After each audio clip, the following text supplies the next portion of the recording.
வணக்கம். நெருப்பு தமிழர். மானாமதுரை சட்டமன்ற தொகுதியில் தமிழக வெற்றிக் கழகம் காசு கொடுக்காது அப்படின்னு நம்ம நினச்சோம் இல்லையா? தமிழக வெற்றிக் கழகம் கிட்டத்தட்ட குழுக்களில், இந்த பெண் குழுக்களில் இருக்கக்கூடிய குழுக்கள் மூலமாக 60 சேலை வாங்கி கொடுத்துருக்குறாங்க.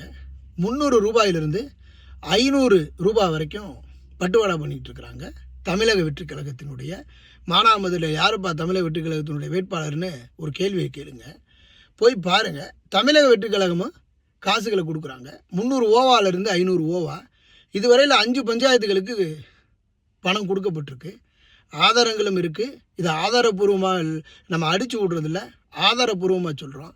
அப்படி இருக்கும்போது நீங்கள் நாளைக்கு நல்லதை செய்வேன்னு எப்படி நீங்கள் வந்து நிற்பீங்க? ஊழலை எப்படி நீங்கள் ஒழிப்பீங்க? விஜய்க்கு தெரியுமா மானாமதுரை எங்கே இருக்குதுன்னு? மானாமதுரையில் எத்தனை சந்து பொந்து இருக்குன்னு விஜய்க்கு தெரியுமா? சிந்தியுங்கள், செயல்படுங்கள்.